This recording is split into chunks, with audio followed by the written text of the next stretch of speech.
Voici l'ara de Spix. Ce perroquet, vous ne pouvez tout simplement plus le trouver dans la nature.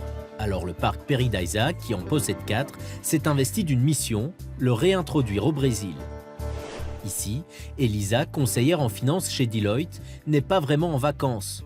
Pendant 6 semaines, elle a donné des cours d'anglais dans une région défavorisée de Thaïlande, toujours payée par sa boîte.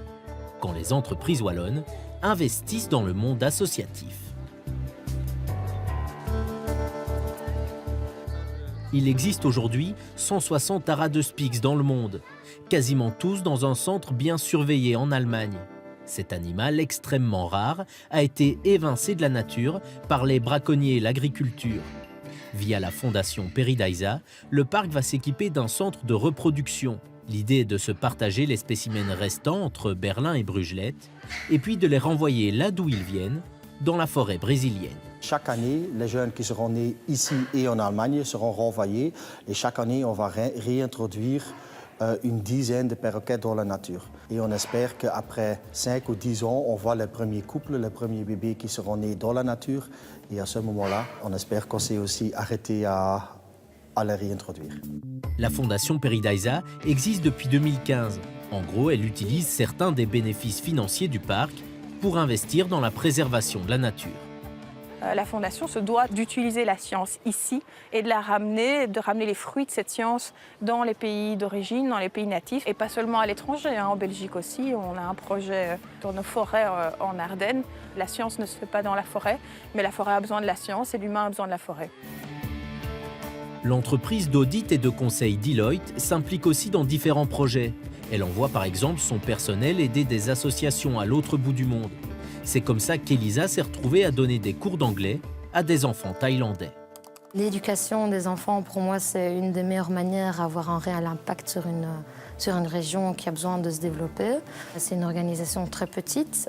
Ils ont des bons contacts avec les différentes écoles, un partenariat qui est bien mis en place avec un bon suivi. Donc l'impact est vraiment réel et concret.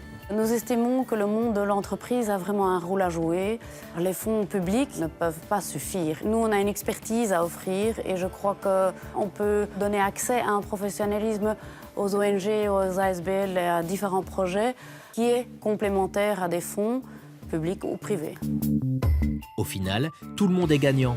L'association, c'est le plus évident, elle profite de bras, de cerveau. L'employé, qui est enrichi, il apprend de nouvelles choses. Et puis l'entreprise aussi, elle y gagne. Valérie Geron fait l'intermédiaire entre les deux mondes. Elle vend les mérites de ce type de volontariat. Ça permet vraiment de ramener le collaborateur dans l'entreprise qui est vraiment réénergisé en fait, qui revient avec une motivation beaucoup plus profonde. Et un deuxième bénéfice qui est plus sur la durée, ça permet en fait d'aider l'entreprise à s'ouvrir par rapport à l'extérieur et donc de l'aider à s'adapter aux nouveaux enjeux au niveau du marché. Retour à Paradisa. Autre projet, la réinsertion d'éléphants mâles en Asie du Sud-Est. Une espèce en voie d'extinction, menacée par l'homme. Nos éléphants ne savent pas comment vivre en liberté, mais au début, on les mêlera de jeunes animaux nés dans la nature. On va les éduquer et les réintroduire tout doucement. On espère que ce sera un succès. En fait, il faut que ce soit un succès. Rendre son expertise à la nature, comme le fait Paradisa, ou prêter du personnel à des associations à l'autre bout du monde. De plus en plus d'entreprises oublient temporairement le business et investissent plutôt dans notre société. Un partenariat dont finalement tout le monde tire des bénéfices.